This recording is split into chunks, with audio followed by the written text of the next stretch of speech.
열왕기하 24장 8절에서 17절 말씀입니다.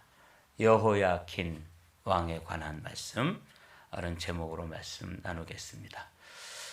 오늘은 좀 속도를 내서 빠르게 한번 말씀을 살펴보기를 원합니다. 여호야긴이 왕이 될 때에 나이가 18세라 예루살렘에서 석 달간 다스리니라. 그의 어머니의 이름은 느후스다요 예루살렘 알라단의 딸이더라. 여호야긴이 그의 아버지의 모든 행위를 따라서 여호와께서 보시기에 악을 행하였더라. 그러니까 이제 그 아버지 이름이 여호야김이잖아요. 그 여호야김 그리고 여호야긴. 좀 발음에 있어서 잘못하면은 뭐 조금 혼돈스러울 수 있는데, 이 여호야긴은 18살의 왕이 되어서 한 3개월 동안 그렇게 다스렸습니다. 참 안타깝죠. 이 표를 보면 히스기야 이후에 이 므낫세라고 하는 이 악한 왕이 55년 동안을 치리하게 되는데, 이 악의 뿌리가 아주 깊습니다. 그래서 결국은 이제 시드기야에 와서 이 유다도 BC 586년에 멸망을 하게 되는데, 바로 앞에 여호야긴이라고 하는 왕이 오늘 우리가 살펴봐야 될 주제입니다. 그때에 바벨론 왕 느부갓네살의 신복들이 예루살렘에 올라와서 그 성을 애워싸니라. 그의 신복들이 애워쌀 때에 바벨론 왕 느부갓네살도 그 성에 이르니, 유다 왕 여호야긴이 그의 어머니와 신복과 지도자들과 내시들과 함께 바벨론 왕에게 나아가매 왕이 잡으니 때는 바벨론 왕 18째 해이라. 간단하게 설명하면 느부갓네살이 이제 여호야긴이 왕이 돼서 한 3개월 통치하는 기간 동안에 다시 2차 침공을 하게 됩니다. 그리고 뭐 싸워볼 힘도 없지요. 당시에 이 바벨론이라는 나라는 어마어마한 강대국이 되었어요. 신흥 강국이 된 것이죠. 지금 이 세상이 그렇습니다. 큰 세력들로 모아서 새로운 신세계 질서를 이루고 하나의 세계로 지금 이렇게 편성되어 가는 것이 현재의 세계의 질서입니다. 그런 것처럼 뭐 작은 유다의 한 왕이 18살짜리가 그 바벨론 왕 그리고 그 바벨론의 군대 그리고 왕 느부갓네살이 직접 이렇게 정복 전쟁에 참여해서 왔기 때문에 뭐 저항할 힘도 없죠. 물론 뭐 하나님 앞에 기도하고 그런 흔적 없이 그냥 나가서 항복하고 사로잡혔다. 이게 이제 슬픈 역사고, 이런 역사가 이제 이 남유다조차도 북이스라엘처럼 이제 멸망의 길로 가고 있는, 급하게 내리막길로 가고 있다 하는 걸 이제 역사가 기록하고 있는 것입니다. 그가 여호와의 성전의 모든 보물과 왕궁 보물을 집어내고 또 이스라엘의 왕 솔로몬이 만든 것 곧 여호와의 성전의 금그릇을 다 파괴하였으니 여호와의 말씀과 같이 되었더라. 오늘은 여호와의 말씀과 같이 되었더라. 하나님께서 이미 말씀하셨는데 그 말씀과 같이 유다가 이제 멸망하게 되었다. 이런 말씀을 중심으로 하나님 말씀을 살펴보려고 그래요. 이 말씀을 기억하십시오. 여호와의 말씀과 같이 되었다. 그래서 이제 여기 보면 성전의 모든 보물, 왕궁의 또 보물을 다 이제 뒤져가지고 다 집어내고, 또 이스라엘 왕 솔로몬이 만든 것 곧 여호와의 성전의 금그릇을 다 파괴하였으니 여호와의 말씀과 같이 되었더라. 보통의 경우에는 그 나라에서 이제 섬기던 우상 형상이 있죠. 뭐 목상이 되었든지 또 돌로 깎아 만든 신상이 되었든지 이런 걸 이제 가지고 가서 자신들의 신전에 두게 됩니다. 그럼 이제 어떤 의미가 들어있냐면 신들의 전쟁에서 자기들이 섬기던 신이 이 정복 국가가 섬기던 신까지도 정복하고 승리했다. 이런 의미로 갖다가 둘 텐데 이 유다 나라를 쳐들어와 가지고 예루살렘 성전 솔로몬이 만든 것이죠. 솔로몬 성전을 들어와 보니까 뭐 그렇게 가져갈 만한 돌 우상이라든지 나무로 깎아 만든 우상 같은 게 없는 거예요. 이 여호와 하나님은 아무 형상이든지 만들지 말라. 그러니까 뭐 가져갈 게 없으니까 이제 뭐 그릇 같은 거 다 가져가고 막 부시고 파괴하고 이렇게 되었다. 여러분들이 이제 파란 하이라이트가 그런 뜻이고 그거는 이미 말씀하신 것과 같이 된 것이다. 이 말씀이죠. 14절의 말씀이 참 안타깝습니다. 그가 또 예루살렘의 모든 백성과 모든 지도자와 모든 용사 만명과 모든 장인과 대장장이를 사로잡아가며 비천한 자 외에는 그 땅에 남은 자가 없었더라.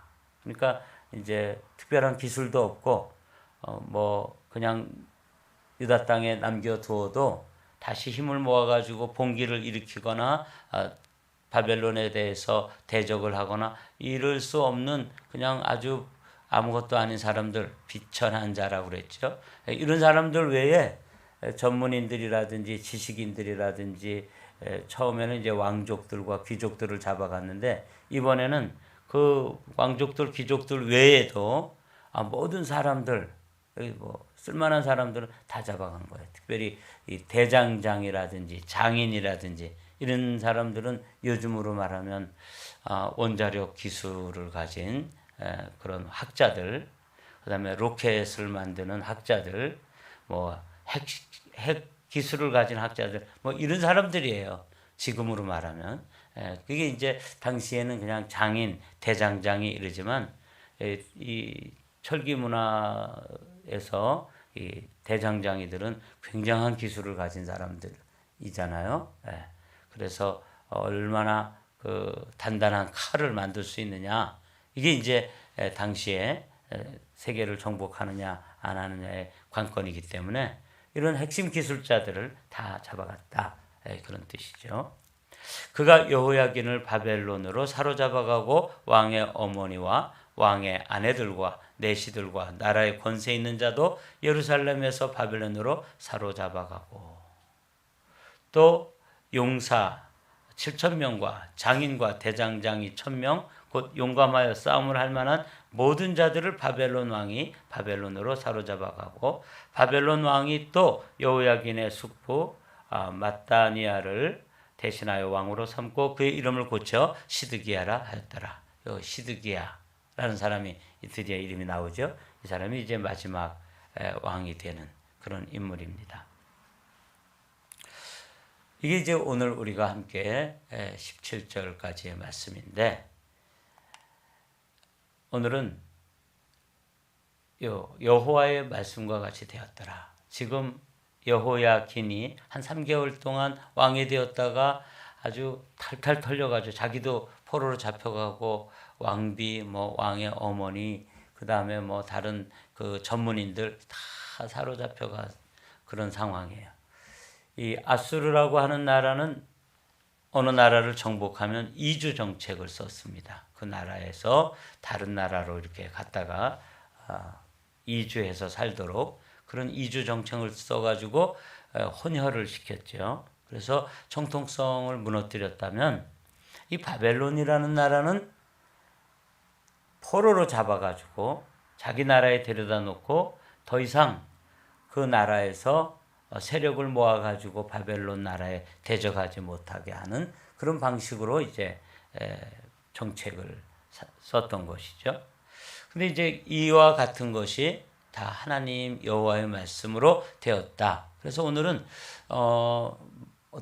주님께서 언제 어떻게 먼저 말씀하셨는지 그 말씀이 이제 지금 성취되어졌다고 열왕기하 기자가 말씀하시는데 그 말씀을 좀 살펴보도록 하겠습니다. 열왕기상에 있는 말씀이에요. 솔로몬이 여호와의 성전과 왕궁 건축하기를 마치며 자기가 이루기를 원하던 것을 마친 때에 여호와께서 전에 기브온에서 나타나신 같이 다시 솔로몬에게 나타나사, 어느 국면인지 아시겠죠? 솔로몬이 성전도 지어놓고 왕궁도 지어놓고 이제 건축하기를 마쳤을 때 하나님께서 나타나셨다는 것이죠. 여호와께서 그에게 이르시되 내 기도와 내가 내 앞에서 간구한 바를 내가 들었은즉 나는 내가 건축한 이 성전을 거룩하게 구별하여 내 이름을 영원히 그곳에 두며 내 눈길과 내 마음이 항상 거기 있으리니 내가 만일 내 아버지 다윗의 행한 같이 마음을 온전히 하고 바르게 하여 내 앞에서 행하며 내가 내게 명한 대로 온갖 일에 순종하여 내 법도와 율례를 지키면, 여기 내가 뭐뭐 하면 조건부죠. 네. 이런 말씀을 이제 성전을 봉헌하고 왕궁을 건축하기를 마쳤을 때 하나님께서 기브온 산당에 나타나셔서 말씀하셨던 것과 마찬가지로 다시 한번 나타나셔서 이런 말씀을 주신 거예요. 말씀과 같이 되었다 하는 걸 살펴보기 위해서 역사를 거슬러 올라가서 하나님께서 솔로몬에게 하셨던 말씀, 특별히 성전과 관련되어지고 그 나라와 관련되어진 말씀을 지금 나누고 있는 것이죠. 여기 이제 굉장히 중요한 말씀이 들어있잖아요. 내가 순종하고 말씀을 지키면 지금 내가 봉헌한 이 성전에 내 눈길을 두고 또 내 이름을 거기에 두고 내 눈길과 내 마음이 영원히 거기 있을 것이다. 조건이 뭐예요? 다윗과 같이 온전한 마음으로 하나님 앞에 순종하면, 이거예요. 말씀에 대해서 우리가 이제 가지는 태도를 제가 언젠가 말씀드렸어요. 사울 임금은 어떤 마음이냐면 무심, 하나님에 대해서 하나님 말씀에 대해서 마음이 없었어요. 그러니까 뭐 멸하라, 진멸하라, 그래도 자기 멋대로 결정하고 행했던 사람, 이 사람이 사울 왕이라면, 이 솔로몬 왕은 반심이라고 말씀드렸어요. 때로는 하나님 말씀을 듣고 때로는 자기의 지혜를 의지했던 사람, 이게 반심인데, 여기 나오는 다윗은 때로 하나님 앞에 실수를 하기도 하고 넘어지기도 한 사람이지만 성경학자들은 이 다윗을 전심이라고 불러요. 그러니까 전심이 있고 반심이 있고 무심이 있다. 오늘 주님께서는 말씀대로 행하여진다 하는 말씀에 대해서 우리가 이제 어떤 마음으로 그 말씀에 대해서 대할 것인가, 이걸 제가 오늘 여러분과 함께 나누고 싶은 것입니다. 내가 내 아버지 다윗에게 말하기를 이스라엘 왕위에 오를 사람이 내게서 끊어지지 아니하리라 한 대로 내 이스라엘의 왕위를 영원히 견고하게 하려니와. 만일, 거기 한번 6절을 다 같이 읽어보실까요? 시작. 만일 너희나 너희 자손이 아주 돌아서서 나를 따르지 아니하며 내가 너희 앞에 둔 나의 계명과 법도를 지키지 아니하고 가서 다른 신을 섬겨 그것을 경배하면, 이제 이게 분위기가 좀 심상치 않죠? 그렇게 순종하고 전심으로 하나님 말씀을 따라 사는 다윗과 같은 길로 계속 가면 영원히 그곳에 내 마음도 두고 이름도 두고 눈길도 두려니와 너희 자손들이 그 길에서 돌아선다.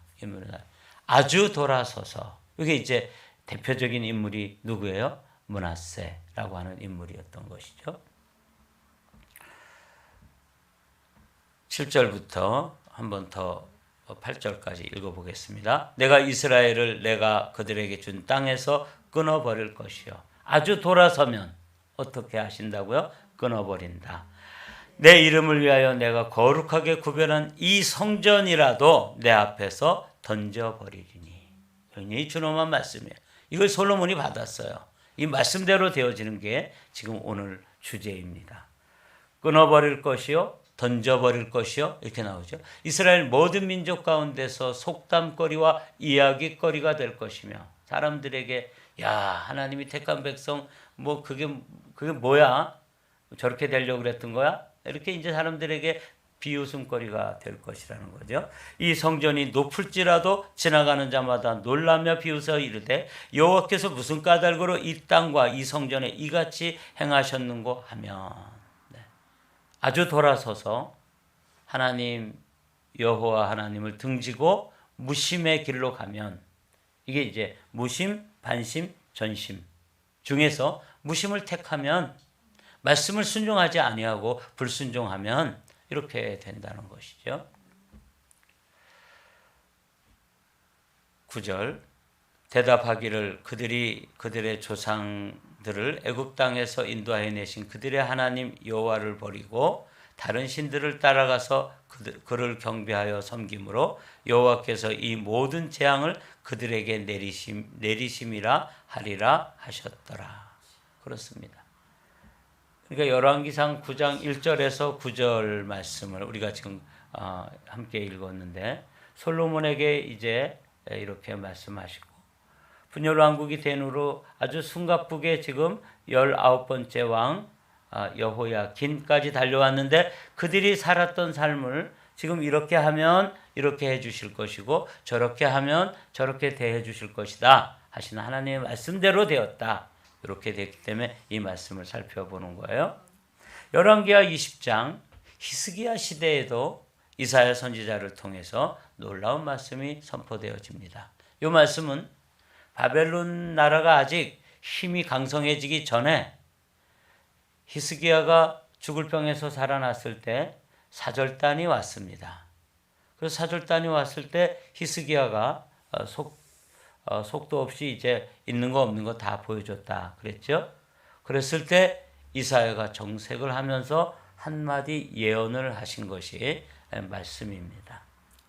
열왕기하 20장 17절에서 18절 말씀, 우리 한 목소리를 읽어보겠습니다. 여호와의 말씀이 날이 이르리니 왕궁의 모든 것과 왕의 조상들이 오늘까지 쌓아두었던 것이 바벨론으로 옮긴 바 되고 하나도 남지 아니할 것이요, 또 왕의 몸에서 날 아들 중에서 사로잡혀 바벨론 왕궁의 환관이 되리라 하셨나이다. 너무 준엄한 말씀이, 그냥 히스기야는 꽤 괜찮은 왕이었어요. 근데 마지막 실수를 하게 되죠. 근데 이제 이런 말씀이 선포되어졌을 때 히스기야의 태도가 우리를 더 실망하게 만들죠. 어떤 하나님의 말씀이 주어졌더라도 어떻게 했었어요? 무릎을 꿇고 회개하면은 하나님께서 돌이키셨단 말이죠. 근데 이 히스기야는 제가 언젠가 말씀을 전했을 때 기도할 때와 기도하지 않을 때, 그런 기억나시나요? 그가 18만 5천의 대군이 몰려오고 죽을 병이 걸렸을 때는 기도했습니다.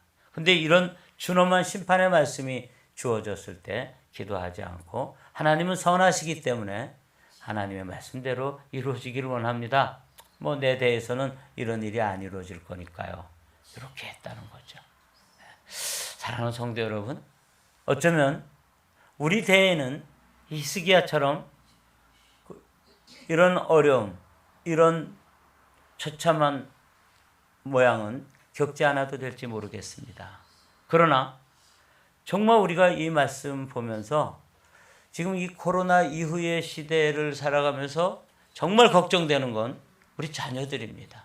저들이 정말 그런 엄혹한 상황에서 믿음을 지켜낼 수 있을까? 우리처럼 새벽을 깨우면서 나와 기도할 수 있을까? 그래서 이 아침에는 우리가 치유와 회복을 위해서도 기도하고, 또 나라와 민족을 위해서, 또 이제 중간 선거를 마친 미국을 위해서 기도했지만, 정말 기도해야 될 기도 제목 중에 하나는 너희와 누구? 너희 자녀를 위해서 울라라고 말씀하셨던 그 말씀이 절박하게 우리에게 다가오는 말씀입니다. 야고보서에 있는 말씀을 읽고 오늘 말씀을 마치려고 그래요. 너희는 말씀을 행하는 자가 되고 듣기만 하여 자신을 속이는 자가 되지 말라. 누구든지 말씀을 듣고 행하지 아니하면 그는 거울로 자기의 생긴 얼굴을 보는 사람과 같아서 제 자신을 보고 가서 모습이 어떠했는지를 곧 잊어버리거니와 자유롭게 하는 온전한 율법을 들여다보고 있는 자는 듣고 잊어버리는 자가 아니요 실천하는 자니. 다 같이 시작. 이 사람은 그 행하는 일에 복을 받으리라.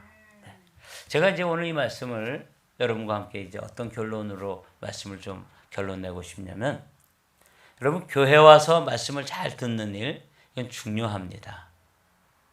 그렇죠? 근데 이 교회는 뭐와 같으냐면 훈련소와 같습니다. 훈련소에서 아무리 총을 잘 쏘고 아무리 뭐 훈련 받는데 성적이 좋게, 저도 임관할 때 꽤 괜찮은 성적으로 임관을 했거든요. 그거는 아무 소용이 없어요. 사실은 어디 가서 해야 되는 거예요?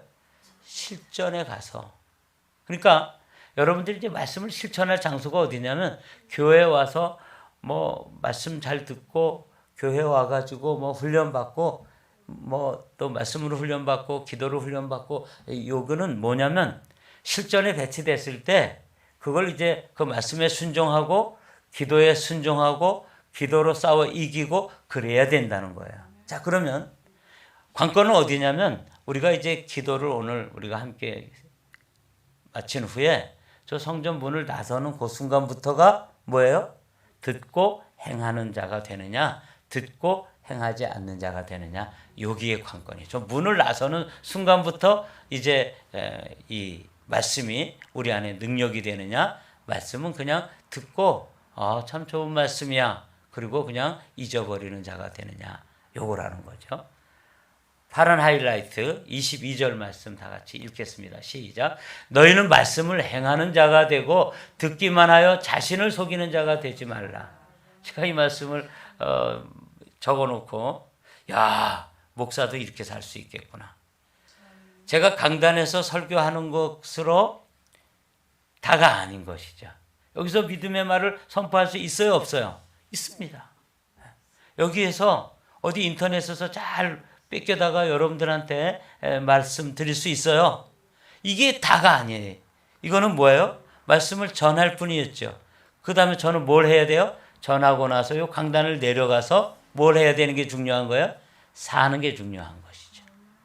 제가 늘 말씀드리죠. 알미 뭐가 돼야 된다고요? 삶이 되지 않으면 아무런 능력도 없는 거예요. 저는 이 말씀, 이 여호야긴의 그 삶을 열왕기하 기자가 말씀대로 되어졌다 이렇게 요약하고 있는데, 이게 참 마음에 와 닿았어요. 하나님 말씀대로 되어지는구나. 그러면 우리도 말씀을 따라 살면 어떻게 된다는 거예요? 말씀대로 우리의 삶의 열매들을 거둘 수 있다는 거 아닙니까? 말씀을 거슬려서 살아도 말씀대로 우리는 저주받는 인생이 될 것이고, 말씀을 따라 살았을 때 삶이 축복의 열매를 맺히게 되는 것 아니겠습니까? 사랑하는 성도 여러분, 오늘 여기 와서 기도하는 일, 그리고 말씀을 듣는 일, 아주 중요한 일이고 잘하시는 일입니다. 그런데 그 말씀을 듣고 뭐라면, 너희는 말씀을 행하는 자가 됐고 듣기만 하여 자신을 속이는 자가 되지 말라 하는 이 말씀이 우리에게 정말 소중한 깨달음이 있는, 오늘 하루 종일 야고보서 1장 22절, 야고보서 빌릴리 이렇게 외우십시오. 그리고 행하는 자가 돼야지, 듣기만 하면 나 자신도 속고 또 다른 사람들도 속이는 거구나. 그런 말씀이 우리 안에서 열매를 맺을 수가 없는 것입니다.